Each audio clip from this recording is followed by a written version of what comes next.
मंच पर उपस्थित तमाम राजनीतिक दल और सामाजिक संगठनों के नेता, भाइयों और बहनों, आज आप लोगों ने बड़ा हिम्मत का काम किया है कि जो छुट्टी का दिन नहीं है उसको चुन करके आज के इस सम्मेलन को आयोजित किया है। और मुझे उम्मीद है कि जितने लोग यहाँ आए हैं वो इस कन्वेंशन का जो संदेश है वो ज्यादा से ज्यादा लोगों तक पहुंचाने का काम करेंगे। हमारे अंदर एक बहुत बड़ा भ्रम है कि जो भारतीय जनता पार्टी और संघ परिवार का एजेंडा है उसका समर्थन देश की जनता का बहुत बड़ा बहुमत करता है। मैं बिल्कुल इस बात को मानती नहीं हूँ। और मैं आपको बताऊं, लखनऊ शहर जो काफी उनका गढ़ है, उत्तर प्रदेश की राजधानी है, वहां पर हमारी जो महिला समिति है उसकी बहनों ने कम से कम 10-15 हजार पर्चे छापे, सीधे सीधे सांप्रदायिकता के लिए उनको जिम्मेदार ठहराया, संघ परिवार के लोगों को, और उससे क्या नुकसान हो रहा है। और 4-4, 5-5 महिलाएं एक मेगाफोन लेकर के बस्तियों में गई, वहां उन्होंने बांटा, लोगों ने पर्चे लिए और चंदा भी दिया।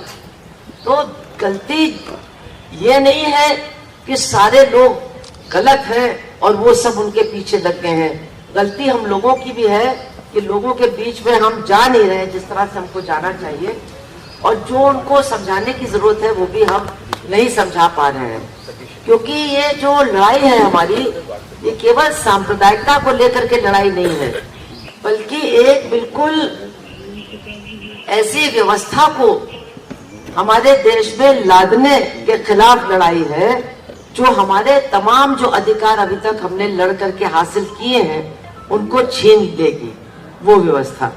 तो आज जैसा कि अभी बादल ने बताया, सुभाष चंद्र बोस का जन्मदिन है, तो मैं उनकी ही एक बात से अपनी बात को शुरू करती हूँ। आप सबको मालूम है कि सिंगापुर में उन्होंने जो आजाद हिंद फौज स्थापित हो चुकी थी उसके नेतृत्व को संभाला, और उन्होंने ऐलान किया कि जापानियों की मदद तो हमको लेनी है, लेकिन हमारे जो भारतीय मूल के लोग हैं उनको भी जो कुछ उनके पास है वो आजाद हिंद फौज के हवाले करना चाहिए, ताकि बहुत सारा हमारा खर्चा हमारे अपने लोग ही वहन कर सके। और उन्होंने लगातार लोगों से चंदा मांगना, अपनी हर मीटिंग के बाद कलेक्शन करना, इस काम को किया। तो दशहरे के समय वहां पर एक चेटियार समुदाय है जो बहुत धनाढ़ है, दक्षिण भारत के लोग हैं, व्यापारी हैं। तो वो उनके पास आए और उन्होंने कहा कि आप हमारे मंदिर आइए, हफ्ते भर का कार्यक्रम चलता है, तो आप आइए और वहां लोगों को आप संबोधित भी कीजिए और हम आपको बहुत बहुत बड़ी मात्रा में धन और बहुत सा सामान उपलब्ध कराएंगे। तो उन्होंने कहा कि मैं आपके मंदिर में पैर नहीं रख सकता हूं, आप लोगों की सोच इतनी गंदी है कि मैं आपके साथ अपने आप को नहीं जोड़ सकता हूं। आप अपने मंदिर में जो दलित जात के लोग हैं, जो पिछड़ी जात के लोग हैं, उनको आप आने नहीं देते हैं। आप दूसरे धर्म के लोगों को उसके अंदर प्रवेश करने नहीं देते हैं। तो मैं ऐसी जगह बिल्कुल नहीं आ सकता हूँ, चाहे मुझे आप चंदा दें या ना दें। तो वो लोग काफी हैरान हो गए और वहां से गए, और फिर उनकी मीटिंग हुई, आपस में उन्होंने बातचीत की। तो उनको भी कुछ लगा होगा कि ये सिर्फ परंपरा के नाम पर हम अंधे होकर के जिन चीजों को मान रहे हैं उनको शायद अब छोड़ने की जरूरत है। तो 2 दिन के बाद वो फिर आए नेताजी के पास और उन्होंने कहा कि देखिए, आपने जो कहा हमने उस पर बहुत चिंतन किया, और आप अपने तमाम लोगों को लेकर के आइए, और आज के बाद हमारे मंदिर में कोई भी आए हम उसकी जात और उसका धर्म पूछने का काम नहीं करेंगे। उसके बाद नेताजी अपने अफसरों के साथ, अधिकारियों के साथ गए, उनमें 2 मुसलमान भी थे, वो भी अंदर गए उनके साथ। और जब वो अंदर जहां पर पूजा होती है वहां पर उनके टीका भी लगाया गया, उन लोगों के भी लगाया गया, और उसके बाद फिर वो बाहर निकले तो उन्होंने फौरन अपना टीका पोंछ दिया और कहा कि ये वर्दी और ये टीका इनके आपस में कोई संबंध नहीं हो सकता है। जब मैं वर्दी में हूं, मैं एक फौजी अधिकारी हूं, एक फौज का नेता हूं, तो मैं किसी एक धर्म के साथ अपने आप को संबद्ध नहीं कर सकता हूं। तो उन्होंने अपना टीका पोंछ लिया, तो बाकी लोगों ने भी अपना पोंछ लिया। मेरा कहने का मतलब है कि कुछ सिद्धांतों को अगर हम मानते हैं, तो वास्तव में अगर हम उनको मानते हैं, तो उनके लिए हमको कुछ खोने के लिए भी तैयार रहना चाहिए और अपनी बात को बिल्कुल बेलौस तरीके से हर जगह कहने के लिए तैयार रहना चाहिए। क्योंकि नेताजी ऐसा नहीं है कि धार्मिक नहीं थे, वो भगवान को मानते थे, वो सुबह सुबह अक्सर पूजा भी करते थे और वो मतलब ध्यान भी करते थे, लेकिन कभी भी उन्होंने अपने धर्म को अपने सार्वजनिक जीवन का हिस्सा बनने नहीं दिया। और हमेशा वो कहते थे कि हमारी फौज में बहुत सारी कहानियां हैं कि कैसे उन्होंने सबको एक साथ खाने के लिए मजबूर किया, एक साथ मतलब रहने के लिए। पहले आप जानते हैं जो ब्रिटिश आर्मी थी वो तो जातियों में भी बटी हुई थी, अलग अलग रेजिमेंट से, सिख रेजिमेंट और जाट रेजिमेंट और मतलब पठानों के भी रेजिमेंट, बलूच रेजिमेंट। तो वो सब उन्होंने कहा ये सब अब खत्म, अब यहाँ कोई न जाट है, न कोई हिंदू है, न कोई मुसलमान है, आप सब आजादी के लिए लड़ने वाले लोग हैं, एक साथ आपको रहना पड़ेगा, एक साथ आपको खाना पड़ेगा। वो आप क्या खा रहे हैं, झटका है कि हलाल है, इसकी बात आपको सोचनी नहीं है। जो सब लोग खाएंगे मैं भी वही खाऊंगा, आपको वही खाना होगा। मतलब इस तरह से उन्होंने एक एकता की भावना लोगों में खुद अपने उदाहरण को सामने रखते हुए पैदा करने की कोशिश की। खैर ये उनकी बात है, आज हम उनको याद करते हैं। भाजपा वाले भी उनको उनका हस्तांतरण करने में लगे हुए हैं, लेकिन जब वो जिंदा थे तो उनके जो नेता हैं सावरकर, उन्होंने उनको उपाधि दी थी कि ये हिंदू जिहादी है। सुभाष चंद्र बोस के लिए उन्होंने कहा ये हिंदू जिहादी है। ये मतलब वंदे मातरम को गाने में उसको आपत्ति है कि उसकी जो पहले की पंक्तियां हैं बस वही गाई जाएंगी, बाकी पंक्तियां नहीं गाई जाएंगी। उसने आजाद हिंद फौज नाम रखा है और इस तरह का इस्तेमाल उसने उर्दू शब्दों का किया है। इत्तेहाद, एतमाद, कुर्बानी उसने अपने मतलब घोषणा के रूप में स्वीकार किया है। तो ये तो हिंदू जिहादी है, इससे बहुत बचना चाहिए, ये बहुत ही खतरनाक आदमी है। और जब एक तरफ वो आजाद हिंद फौज को तैयार कर रहे थे, तो सावरकर और उनके साथी भारत के अंदर ब्रिटिश फौज के लिए लोगों की भर्ती कर रहे थे ताकि ब्रिटिश साम्राज्य को बचाने का काम हो सके। तो ये भी बात शायद आज याद रखने की है, क्योंकि हर शहर में आपके मामा जी और काका जी और भाई जी और बड़े जी और छोटे जी, वो सब आज सुभाष चंद्र बोस का गुणगान करेंगे। लेकिन अगर वो जिंदा होते तो अब तक निश्चित रूप से बहुत गंदी जेल में वो पहुंचा दिए गए होते, अगर आज के भारत में वो जिंदा होते। तो आज जो विषय है, मैं समझती हूँ कि उसको हम लोगों को कई तरीके से देखना चाहिए। अक्सर हम लोग जो आज हो रहा है उसको बहुत सीमित रूप में ही देखते हैं। हम लोग बस इसके बारे में यही कहते हैं कि धर्म के नाम पर ये लोगों को बांट रहे हैं, लोगों के बीच में दुश्मनी पैदा कर रहे हैं, बहुत गलत बात है, ये बहुत गंदी बात है। लेकिन मामला सिर्फ यहीं तक नहीं है, हमको समझना होगा कि वो करना क्या चाहते हैं, वो कैसा देश बनाना चाहते हैं। और उसको बनाने के लिए उनकी सबसे बड़ी जरूरत है कि बहुसंख्यक समाज जो है, यानी हिंदू जो तरह तरह के हैं, अलग जातियों के हैं, अलग बोलियों के हैं, अलग भाषाओं के हैं, अलग क्षेत्रों के हैं, उन्हें एक हिंदू पहचान के अंतर्गत अपने पीछे लामबंद करने की जरूरत है, अगर उनका एजेंडा पूरा होना है, अगर उनको अपने मकसद तक पहुंचना है। और इसलिए सिर्फ जो तरीका वो अपना रहे हैं बांट करके लोगों को अपने पीछे खड़ा करने का, उसको ही देखना और उसका ही विरोध करना काफी नहीं है। पहले तो हमको ये भी समझना होगा कि उनका मकसद है क्या, वो इस देश को कैसा बनाना चाहते हैं, कैसा देश बनाना चाहते हैं। और अगर ये हम समझ लें और अगर दूसरों को समझा दें तो ऐसा देश वो बनाना चाहते हैं जिसमें करीब करीब 98% जनता बिल्कुल अधिकार विहीन हो जाएगी, उनके लिए कोई अधिकार बचेंगे ही नहीं।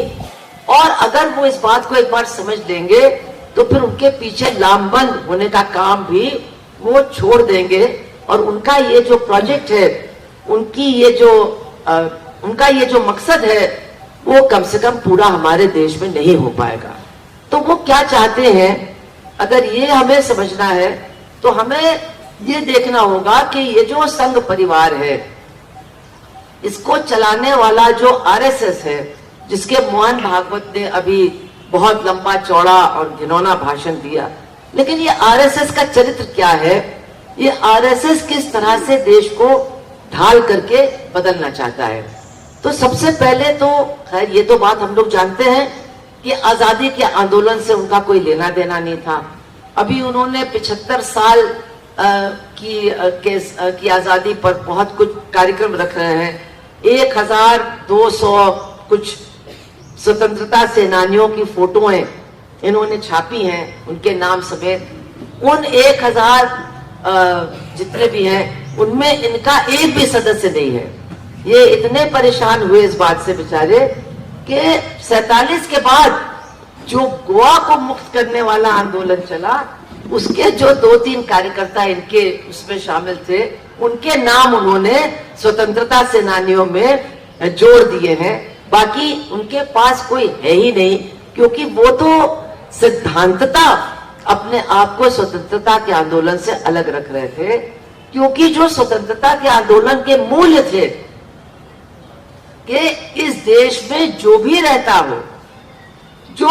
है वो एक इस देश का नागरिक है, उसको आजादी की लड़ाई लड़नी चाहिए, क्योंकि आजादी के बाद उसको बराबरी से रहने का, एक बराबर के नागरिक बनने का अधिकार मिलेगा।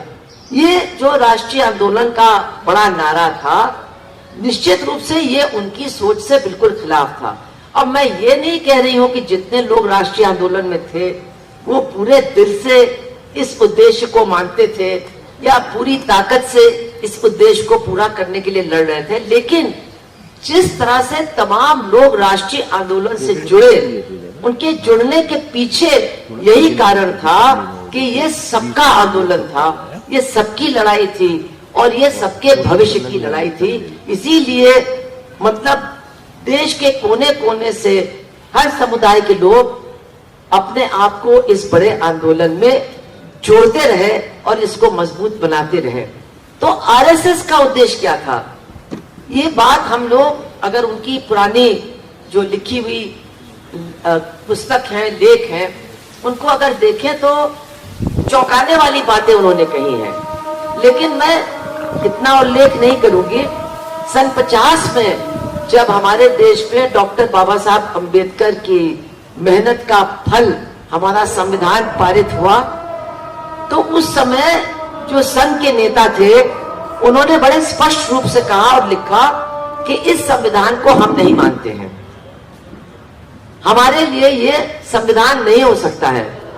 हमारे लिए मनुस्मृति के आधार पर बनी न्याय व्यवस्था ही संविधान के रूप में मान्यता प्राप्त है और किसी चीज को मान्यता देने के लिए तैयार नहीं है।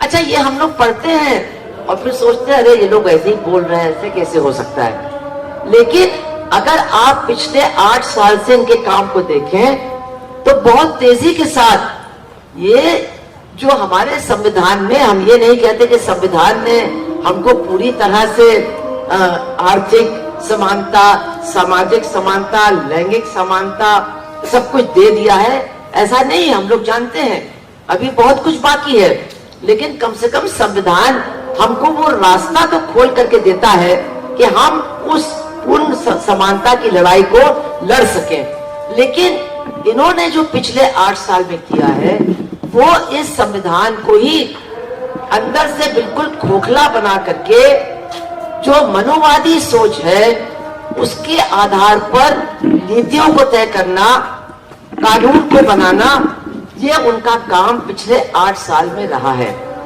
अब बड़ा सवाल ये उठता है कि आखिर इसको करने में वो सफल कैसे हुए, क्यों नहीं उनका ज्यादा विरोध हुआ, क्यों नहीं ज्यादा लोग इनके खिलाफ खड़े हुए। और जब ये सवाल हमारे सामने आता है तब इनकी जो सांप्रदायिकता की कार्यनीति है उसका महत्व हमारे सामने खुल जाता है।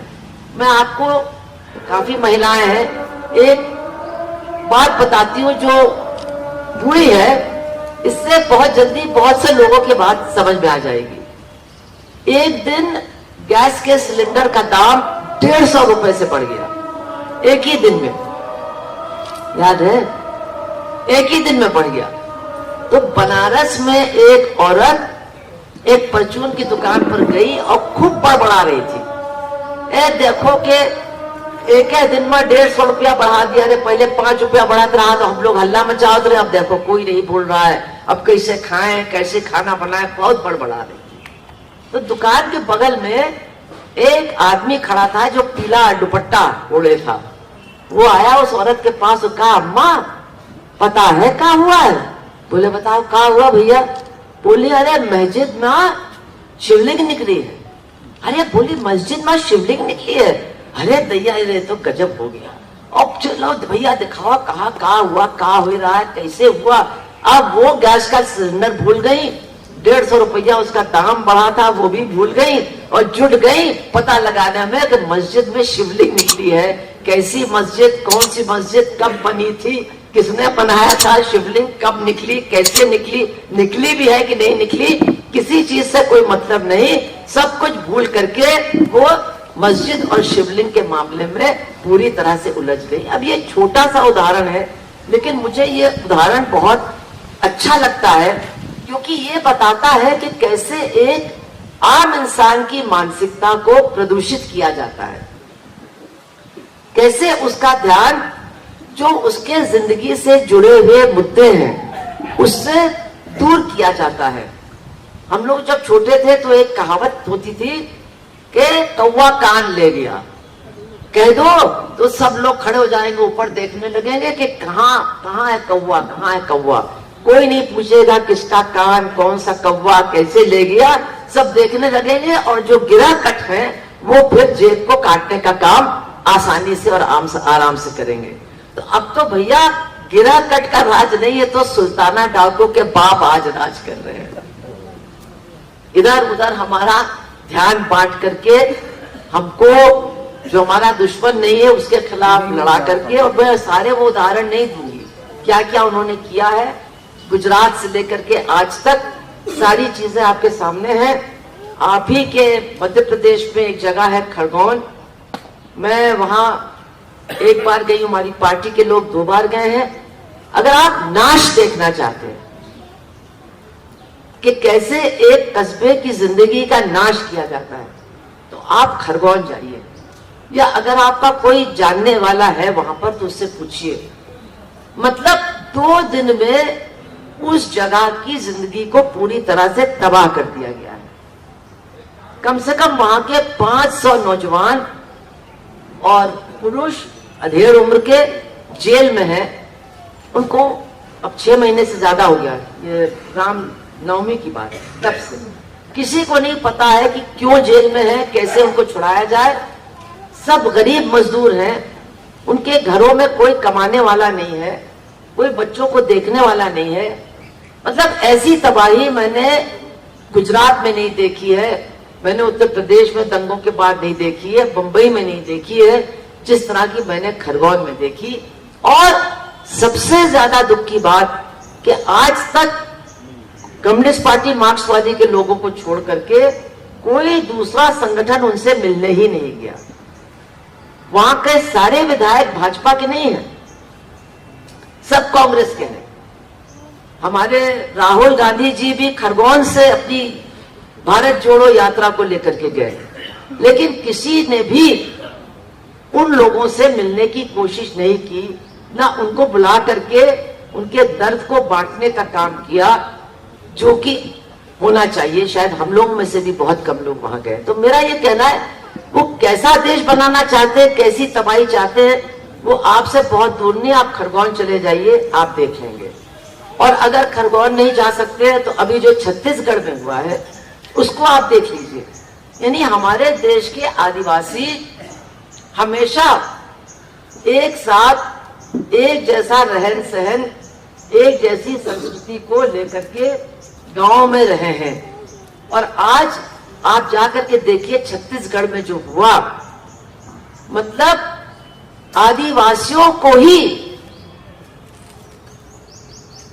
हर तरह से दिमागी तौर पर, मतलब क्या इसको कहा जाए, जैसे लोग कहते हैं हैकिंग, तो ये दिमाग की हैकिंग हो गई है कि ये ईसाई हैं, ये ईसाई धर्म को फैला रहे हैं और इनको यहां से भगाओ, इनके रहने से तुम्हारा कुआं तक प्रदूषित हो रहा है। ये जब मरते हैं तो बड़ी बड़ी बीमारियां फैलती हैं, और अगर ये चले जाएंगे तो इनकी जमीन और इनके घर पर तुम कब्जा भी कर सकते हो। और भीड़ को तैयार करके आगे आगे भाजपा के नेता ईसाई आदिवासियों पर हमला किया गया। उन औरतों को दोनों टांगों से उठा करके, उनके टांगों को चीर करके उनको पूरे इलाके में घुमाया गया। बच्चियों के साथ बर्बरता की गई और उनसे कहा गया कि आप अब यहां से चले जाओ, जब तक आप टीका नहीं लगाओगे, जब तक आप हिंदू नहीं बनोगे, तब तक आप अपने गांव वापस नहीं आ सकते। वहां बीजेपी की सरकार नहीं है, वहां कैंपों में इन लोगों को रखा गया। 1500 लोग से ज्यादा कैंप में थे। और आपको आश्चर्य होगा, कोई मंत्री, कोई विधायक उनको देखने नहीं गया। और 5 दिन पहले उनसे कहा गया कि अब कैंप बंद हो रहा है, आपको वापस अपने गांव जाना है। उनको सरकारी ट्रकों में जब वापस भेजा गया तो गांव के बाहर लड़के खड़े होकर के भाला और जो कुछ उनके हाथ में था लिए थे, और कहा कि किसी कीमत पर ये लोग यहाँ आ नहीं सकते, इनको जाकर के जंगलों में घूमने दीजिए, अब ये गांव नहीं आ सकते।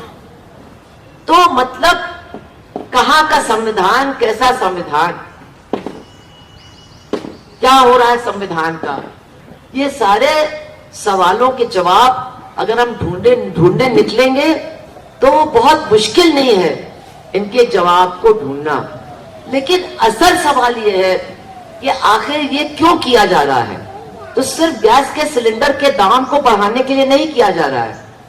आदिवासी आज जहां रहते हैं वही जंगल है और वही जमीन के नीचे बहुत बड़े बड़ी तिजोरियां हैं, हर तरह के ईंधन की तिजोरियां हैं, बॉक्साइट है, कोयला है, तमाम तरह के मिनरल्स हैं, सब वही है जहां आदिवासी बैठे हुए हैं। और उन पर अदानी की निगाह है, अंबानी की निगाह है, और हर जगह इस बेल्ट में उनको सैकड़ों एकड़ जमीन दी जा रही है और ज्यादा अपनी दौलत को बढ़ाने के लिए।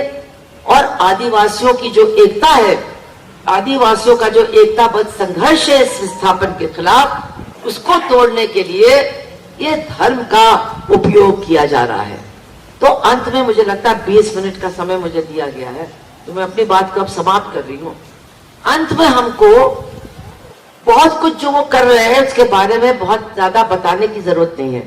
महंगाई कहाँ है, बेरोजगारी, बेकारी कहाँ है, अंतरराष्ट्रीय जो अध्ययन हुए हैं वो बताते हैं कि महिला और पुरुष के बीच की जो असमानता थी वो इतनी ज्यादा बढ़ी है कि असमान देशों में अब हम लोग 108वें नंबर पर पहुंच गए हैं।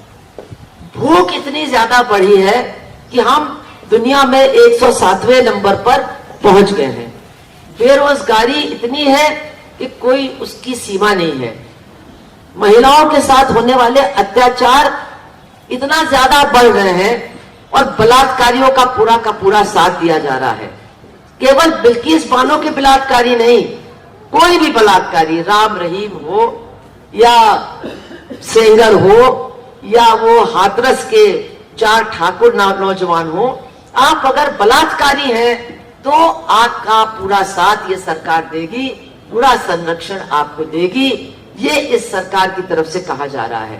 तो ये क्या क्या कर रहे हैं इसके बारे में तो बहुत कुछ हम लोगों को मालूम है, लेकिन इनका असली एजेंडा क्या है? बहुत से लोग कहते हैं अगर ये कह रहे हैं हिंदू बन जाओ तो क्या बुराई है इसमें? बहुत से लोग जो भले होंगे, मुझे नहीं मालूम भले हैं कि नहीं, लेकिन लगते हैं भले, वो कहते हैं भाई देखिए एक ही देश तो है हमारे पास, अब तो नेपाल भी नहीं रहा, कहां जाएगा हिंदू बेचारा, एक ही देश है, तो अगर ये हिंदू राष्ट्र बन जाता है तो क्या इसमें बुराई है? यही तो एक देश है हमारे पास। तो सबसे ज्यादा तो हिंदुओं को सोचना चाहिए कि ये कैसा हिंदू हमको बनाना चाहते हैं, किस तरह का हिंदू हमें बनाना चाहते हैं। ये बहुत बड़ा सवाल है और सबसे अहम सवाल यही है। ये एक ऐसा हिंदू बनाना चाहते हैं जिसकी आस्था मनुस्मृति में हो, जो वर्ण आश्रम धर्म को एक आदर्श समाज व्यवस्था के रूप में स्वीकार करता है। और आप ये समझ लीजिए कि मनुस्मृति में केवल जातीय दुर्भावना नहीं है, केवल महिलाओं के अधिकारों का हनन ही नहीं है, बल्कि मालिक और मजदूर के रिश्ते के बारे में भी मनुस्मृति बहुत स्पष्ट है।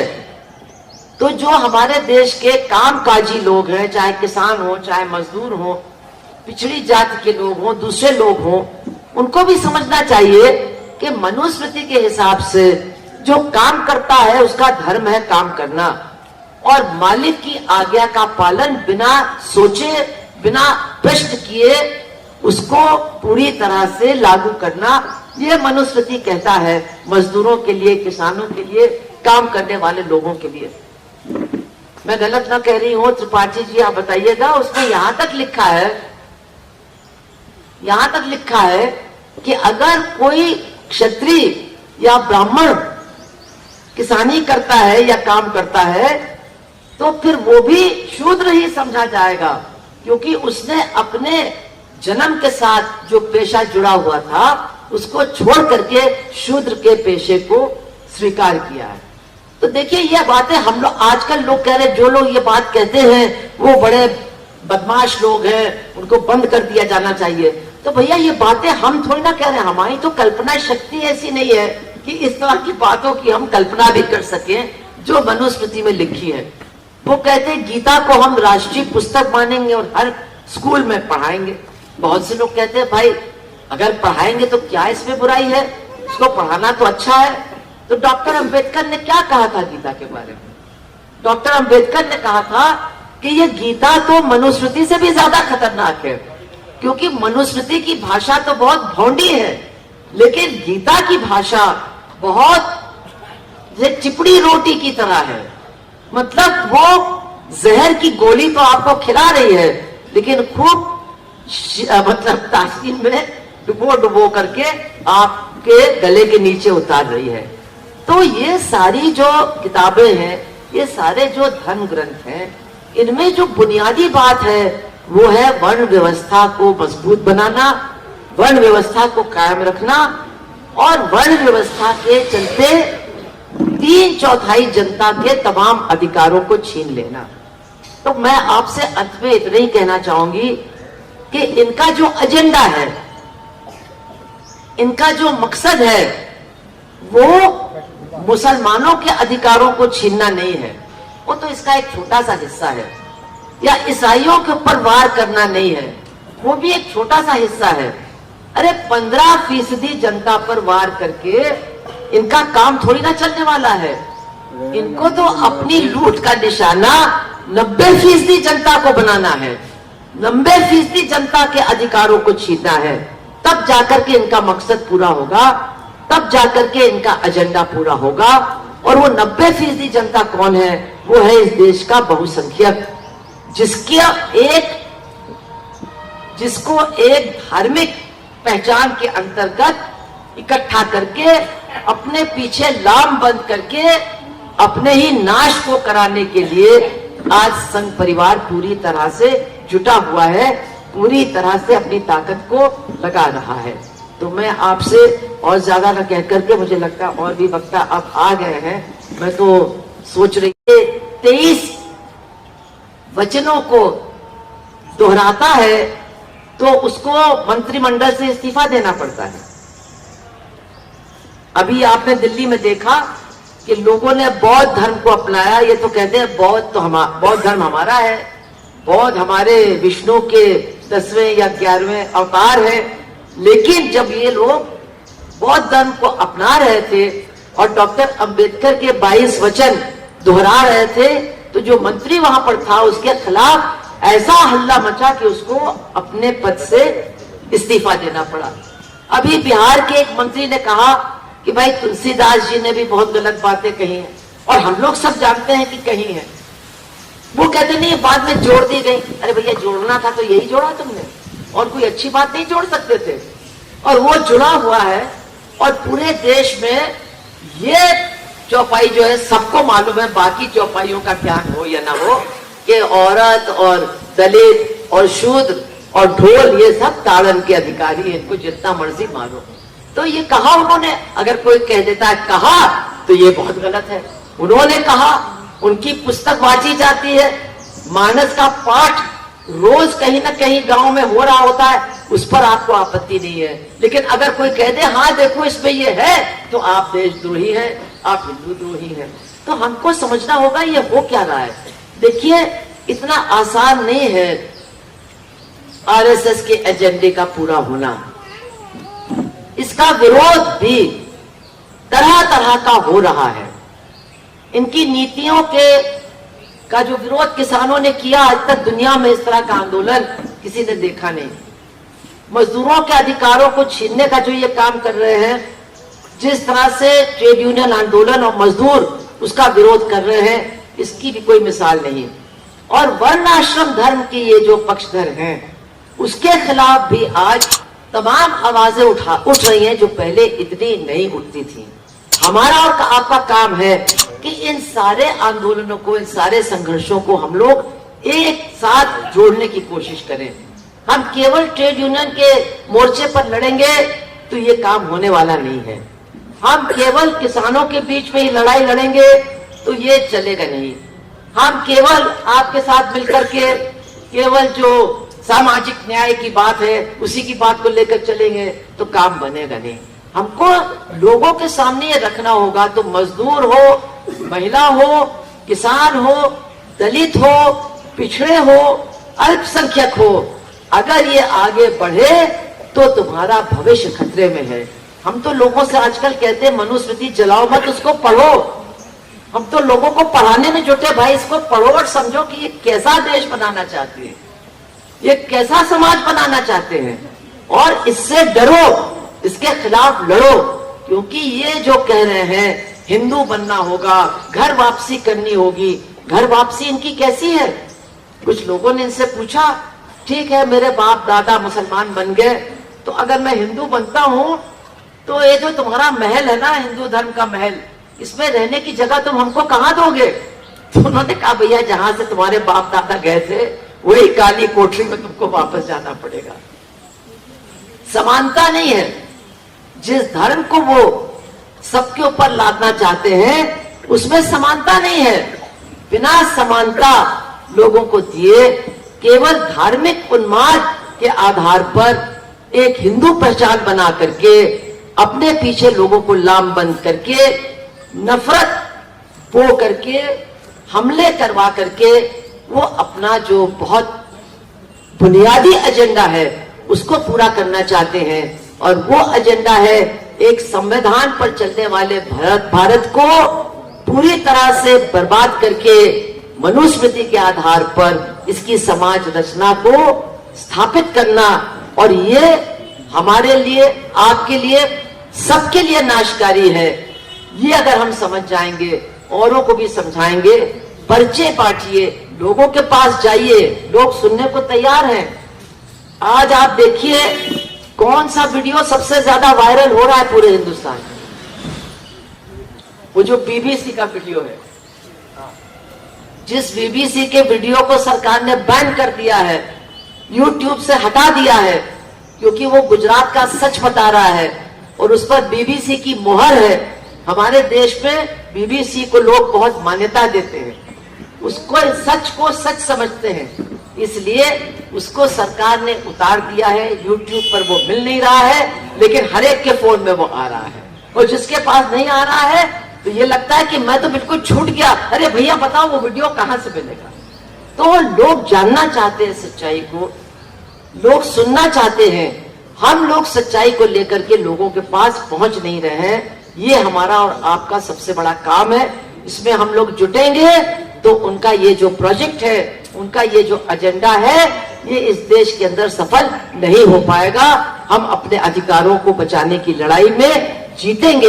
इतना ही कह करके मैं अपनी बात को समाप्त करती हूँ। आप सबका बहुत बहुत धन्यवाद देती हूँ। इनकलाब जिंदाबाद। बहुत बहुत